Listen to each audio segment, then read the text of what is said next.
Hey, everybody. Welcome to the official Do Good Better podcast. I'm your host, Patrick Kirby. And of course, we interview people who are going to help our small and medium-sized nonprofits do good better. And I'm probably sure that you're looking at the beginning of your fundraising year, and then you're also looking at your board of directors and saying, how on earth can we align these together? Because I'm guessing that your board has memories like a steel trap of what happened 3, 4, 5, 17, 28 years ago. And they're not allowing you to think forward because they're living in the past. Well, see, here's the thing. I reach out to my super friends who have superpowers. And one of those people who have board superpowers is my friend and guest today, Sabrina Walker-Hernandez. She is the founder of Supporting World Hope. It is a consultancy group here in the old Midwest. Sabrina, welcome to the official Do Good Better podcast. Hello. Are we? So I'm so excited to be here as always, and I'm so excited to talk about boards. I actually like boards, so let's talk about it. And for those of you counting at home, Sabrina was one of our earlier guests, and it's earlier podcast infancy. And yes, she's back as a second timer. So I'm super excited to have you. Let's talk about boards. But before we do that, if you're flipping through iTunes and you're flipping through YouTube and you're saying, hey, I'm intrigued by this, but I have no idea who the heck Sabrina is, why don't you give everybody kind of a 5,000-foot view, who you are, what you do, why we're chatting today? Okay, so my name, again, is Sabrina Walker-Hernandez. I have been in the nonprofit industry for 25 years. I've done direct services, operations, executive leadership. I guess I call my claim to fame is I took my organization from $750,000 to a $2.5 million budget and completed a $12 million capital campaign in the third poorest county in the United States. So I know a little bit about what I'm talking about, and I particularly like working with boards, and I love facilitating. So I'm just excited to be here, and that's a little bit about who I am. I love it. It's one of those things where I think most people scratch their heads until they talk to you and they're like, oh yeah, no, never mind. I get how you did it. Because you understand at a visceral level fundraising at sort of all the levels, the majors, the capitals, and even the boots on the ground stuff, which is making your advice invaluable to those listening today. However, today we're going to specifically talk about boards and getting them on board. So it's a new year, new fundraising budget, et cetera. You've got all these big, hairy, audacious plans, and yet there's probably a handful of people in your leadership team, specifically your board of directors, that are maybe poo-pooing or who are roadblocking some of the things that you need to get done. Walk us through how on earth we address this without being a bully, pouty, et cetera. Because I think we need to work together, board and leadership team, right? But it's hard when you don't have them instantaneously on your side. So maybe walk us through how you would take us, new year, new you, new us, new budget, and addressing it with the board. Well, I always like to start my year off with a retreat. That's one of the things. We kicked off our year with my board, a board advance. I still call them board retreats, but yeah, I guess semantics. So just bringing people back together to talk about, okay, what did we accomplish? What didn't we accomplish? Why didn't we accomplish it? And kind of re-energize them and refocus them. Because yes, you're going to have those board members who live in the past, but you just acknowledge the past. What worked? What didn't work? What are we going to do differently? And one of the behind the scene things that you have to do is you have to make sure that you and your board chair is on the same page, that you're trying to go in the same direction so that you can bring the other board members along. And sometimes it might not be your board chair, right? Because sometimes we just might have the wrong board chair. But you have to identify a board champion, someone on the board that everyone respects, that everyone listens to, and have them be your board champion. So you're not the only one that's saying what you're saying as the CEO or the leader. You actually have a board champion that's echoing that message and that is speaking peer to peer, because oftentimes peer to peer is better. But it's being a little strategic behind the scenes and getting that in place. And I also say, start that first. If you start off January with the retreat, one of the fundraising activities that you can do that's really low pressure is, and a part of this retreat is really thinking about how you're going to thank your donors, really focusing in on thanking the donors. And as a part of that retreat exercise, have the board members sit and write a good thank you note, but based on their experience. So particularly if your board members volunteer at the program, or they had an interaction with one of the clients, whether it be a pet or a child or an adult, whatever it is, really have them sit down and write that story out. How did it make them feel being involved? How did the mission come alive for them? And have them communicate that in the thank you note and send those out to donors. And you will be amazed at where their mind will go and how it will make them feel, because giving back feels good. Mm-hmm. And you just have to remind your board members that it does feel good to support this mission. It does feel good to give back to this mission, and remind them of that. But not only remind them of that, let them express it in writing to a donor and invite that donor along on that journey. There's one thing that, if there's one thing that people know about this podcast is we're like obsessed with the idea of gratitude. And so having your board members take the lead on that is such an amazing way to at least start. But you mentioned something at the top is sort of acknowledging all your wins, but then acknowledging some of the challenges or maybe even failures of the organization's past. How do you go, or maybe there's a couple of techniques that you can sort of help us with, which is how do you address it, but not dwell on the things that didn't get done? Because, there's only so many wins you can have in a year. And it's those one or two big things that you may have missed that you don't want to dwell on. Are there things that you can help sort of walk us through from a facilitation standpoint to not have board members go, but we didn't do blah? I say always talk about the elephant in the room. I say talk about, you learn more from your failures oftentimes. So put it out there, facilitate it in a way that, I love silent meetings, right? I love the silent meetings. And so have those sticky notes out. Okay, have everybody write down, what do you think that we did not accomplish this year? And have them write it down. No talking to each other. Everybody put one thought per sticky note. You put it on the board. Then you have someone group those together, by theme. And then you circle them and say, okay, this is, we didn't do this. This is a communications thing, or this might be a strategy thing. And then you address those big themes. And how can we be better at communication? How can we be better at strategy? And come up with some real concrete ways to address those failures, because again, you learn more with failures. And then you go on to talk about, what did we do good? Acknowledge what you did good, and how perhaps what you did good can help you play into what I consider your weaknesses on things that you didn't do well.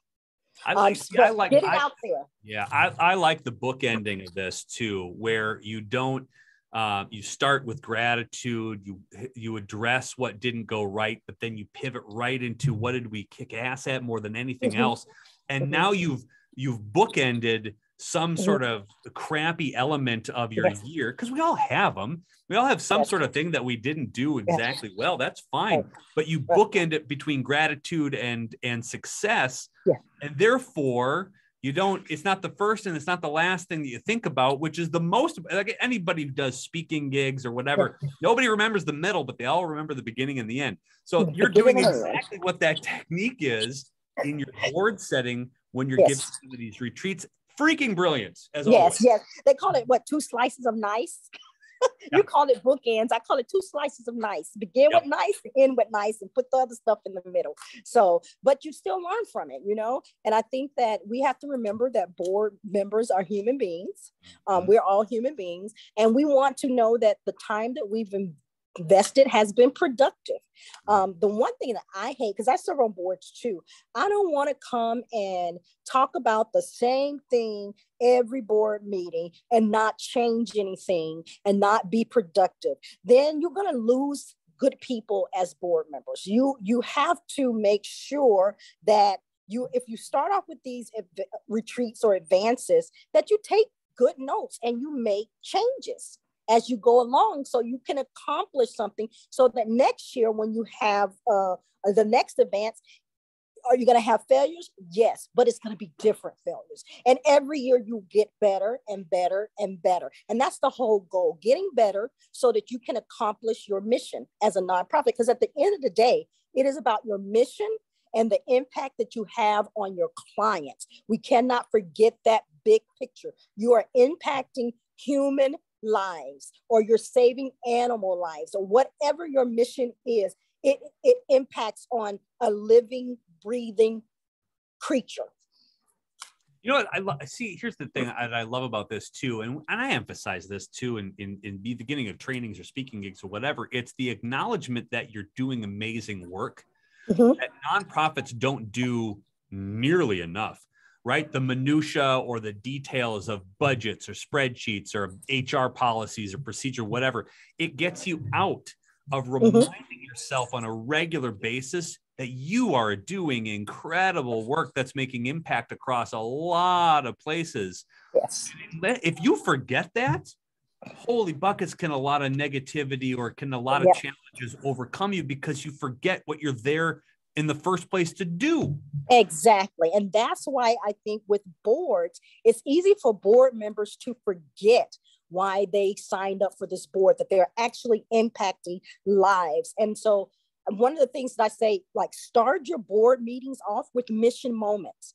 Always, it takes 5 minutes of your agenda to have a client come in and talk about how the program has impacted them. If you're running a zoo or an animal shelter, bring in that puppy, or in a zoo, a snake, bring it in, make them connect to the mission, and do that every board meeting. Because again, you can get caught up in the bureaucracy of running a board and running an organization, and you have to remind people why they are doing this over and over and over again. Some people will do, well, I'm gonna try the mission moment, and they'll do it for like 1 or 2 board meetings, and they're like, it didn't really make an impact.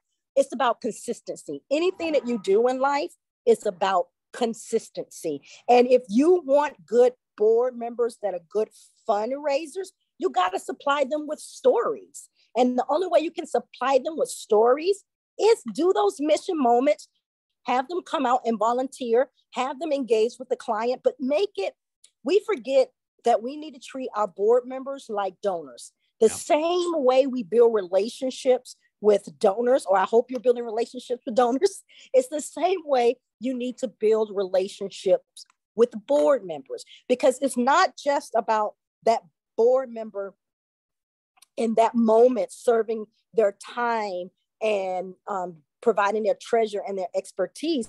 You want to retain those board members who exit off your board. You want to retain them as donors. So treat them as such.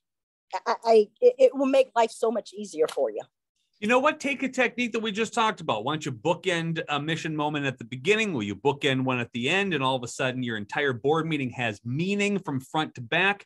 And then that gives you something. I love the consistency piece too. I think a lot of nonprofits don't get feedback of positivity from the things they do consistently, which means they think that it's not working or having an effect on it. And it's the same thing that I'm sure nonprofits are, you know, our open rate for our email didn't go out, or people aren't reading our blog, or they're not reading our social media. They're not liking our social posts, but they're reading it.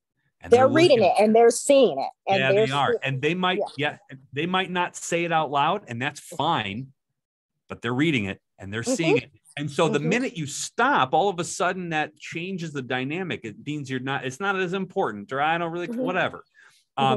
Don't stop the gratitude, the appreciation, the mission movements. Those are the things that are meaningful, even though they might not say it. Yes, they're very meaningful, and it can become routine, and you think in your mind that it's not working, but it is working because you're giving your board members mission moments. If you meet every month, you're giving them 12 stories that they can go out and tell the community. People will not remember stats, but they will remember stories. If you meet a quarter, that's 4 stories, but you're giving them the tools to be an advocate and an ambassador in the community. So when they go to a Rotary meeting or a chamber meeting or a city council meeting, they can say, hey, I serve on this board and I know the story of, little Susie, or I got to meet this great pet, this great dog who needs to be adopted. And they can tell that person or that animal's story.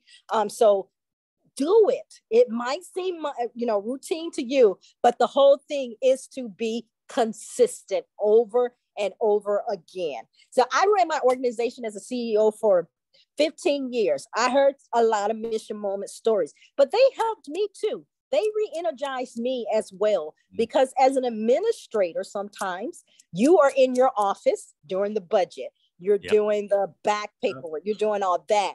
And when you hear that mission moment, it re-energizes you too. You're like, oh yeah, this is why I'm doing this. And if you can get up and be reminded of the impact.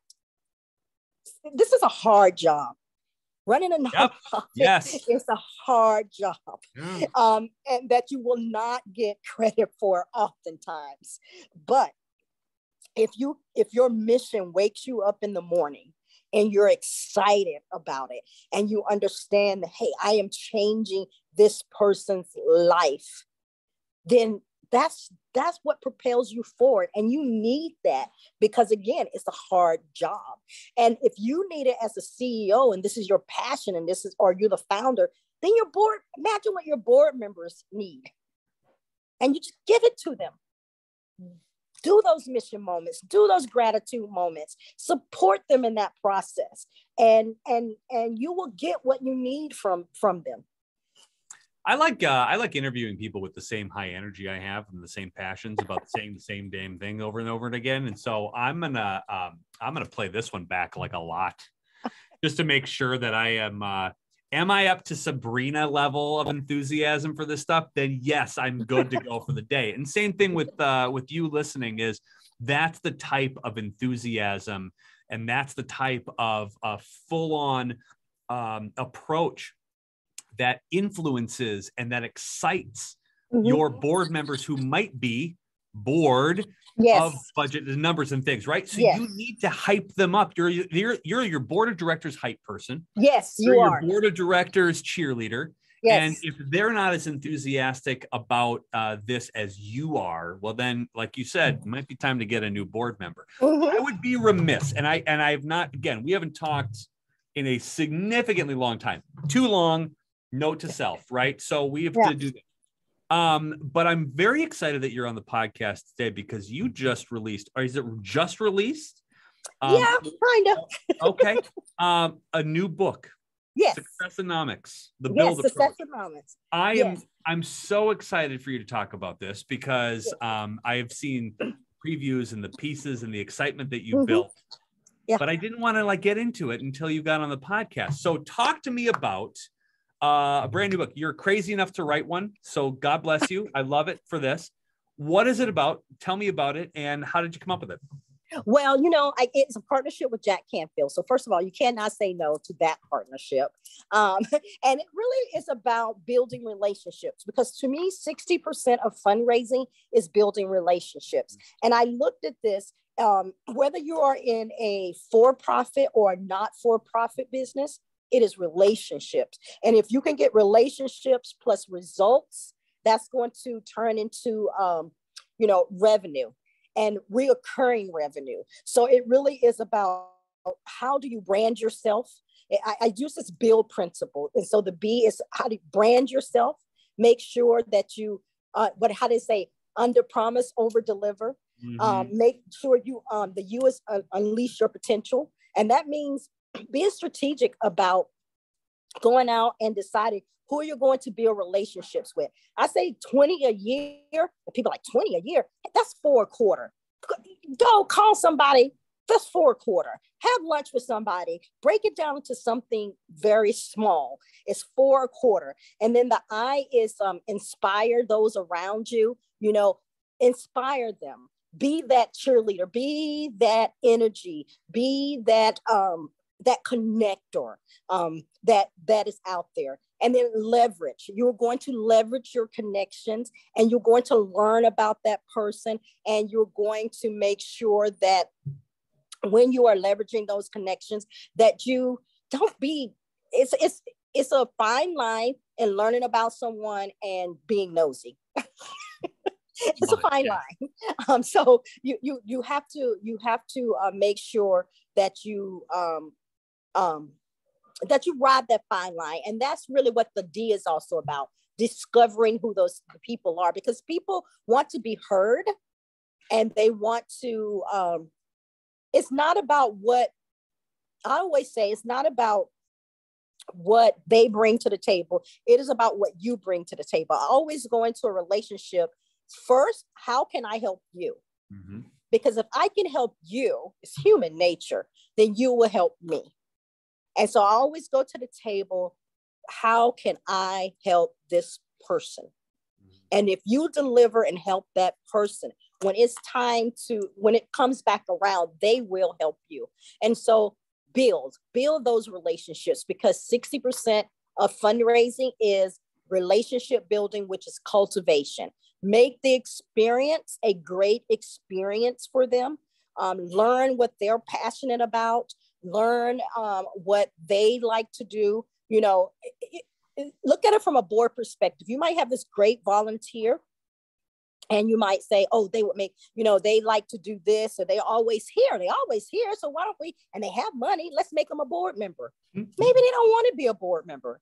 Maybe that's not, if you listen and leverage and get to know them, you will realize that putting them on your board will probably be the worst mistake that you could ever make.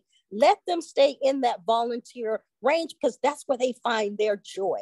That's where they find their passion. And trust me, if they are having joy and passion, and they go and tell their circle about that joy and passion, they are still being a fundraiser. They're still being an advocate. They're still being an ambassador for your organization. But it's about listening and discovering what makes people happy, and then supplying that happiness to them through your organization. So it's such a simple process. It's so understandable. And again, you know, listen to this podcast. We like simplicity. We like things in 5 steps. This works.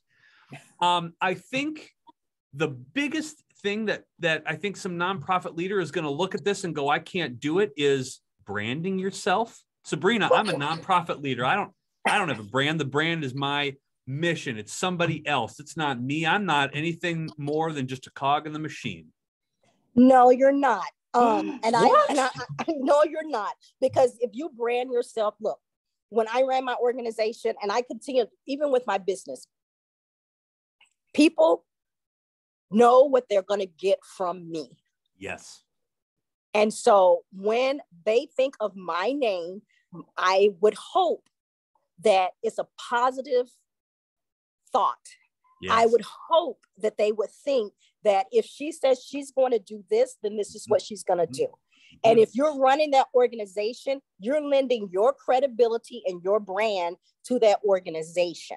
And when people see you coming, a good brand, if you're running a nonprofit, when people see you coming, they're going like, oh, Lord, here she comes again. But they saying it in a way that they know that you are going to ask for something on behalf of the organization, and that it's not about you personally. You're there to advocate. In my case, I represented kids. I ran a nonprofit with kids.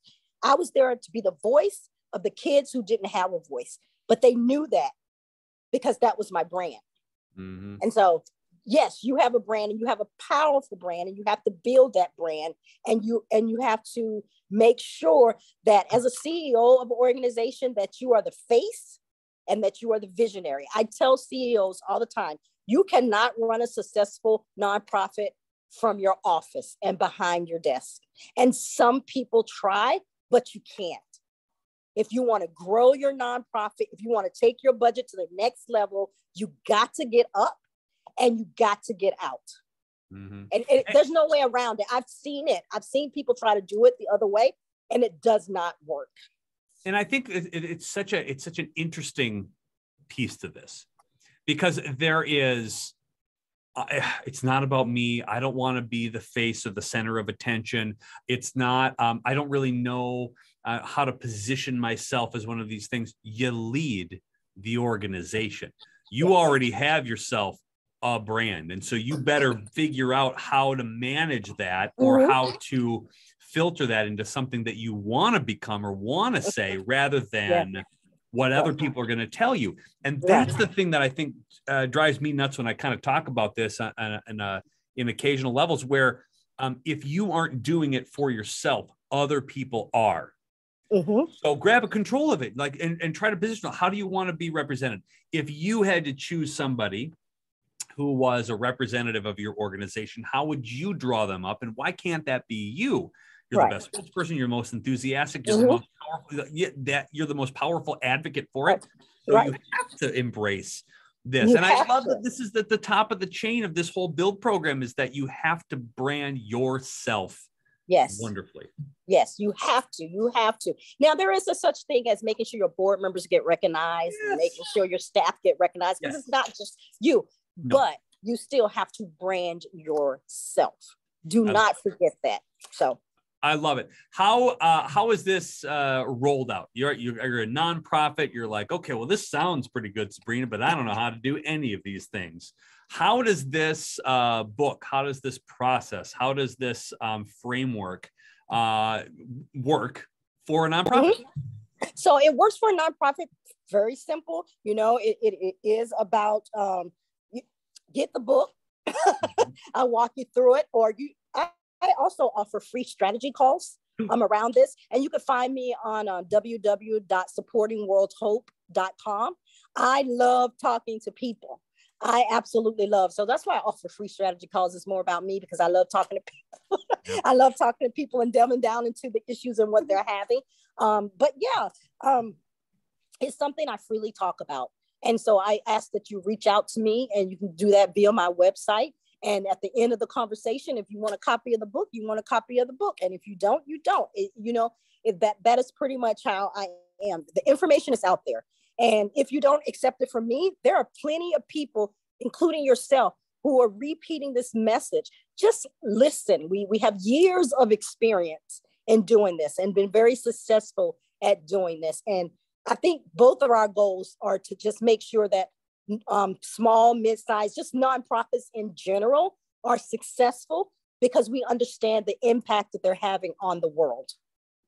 You find yourself one of these fundraising soulmates, the way that I've always loved, kind of your stuff. And I've always admired your, let me help you first and we'll figure everything else out later mentality. It's always been this, it's the same thing that you just talked about in your build program, which is, let me ask you how I can be of service to you first, and everything else is going to fall into place.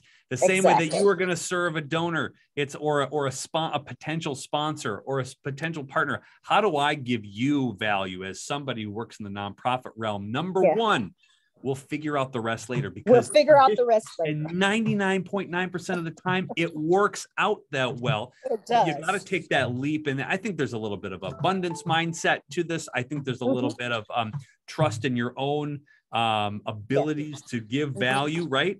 But that's number one. And that's what I've always admired about you. It's why I love having you on as a guest. It's why I love following you. And if you aren't following Sabrina, you need to. I will link all of those in the show notes.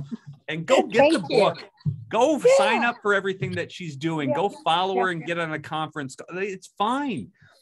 That's what makes this whole realm really great, is that there are a bunch of really fantastic leaders talking about how to get you out of your butt in your seat and go out into the world and go do. And Sabrina is one of them. Sabrina, how do they get a hold of you again? How do we reach out to you? How do we get a hold of the book? What do we do? We go to www.supportingworldhope.com and you can reach out to me there and sign up for a free strategy call. I love to talk. Do it. Go, all of you, go do that right now. Sabrina, thank you so much. I so appreciate you being on the show again. I so appreciate following you and the content that you're just churning out all the time. It's really great. It's wonderful. You have this air of you can do it sort of attitude, which I think is desperately needed in the nonprofit space. You're awesome. And thanks so much for being a guest on the official Do Good Better podcast. Thank you.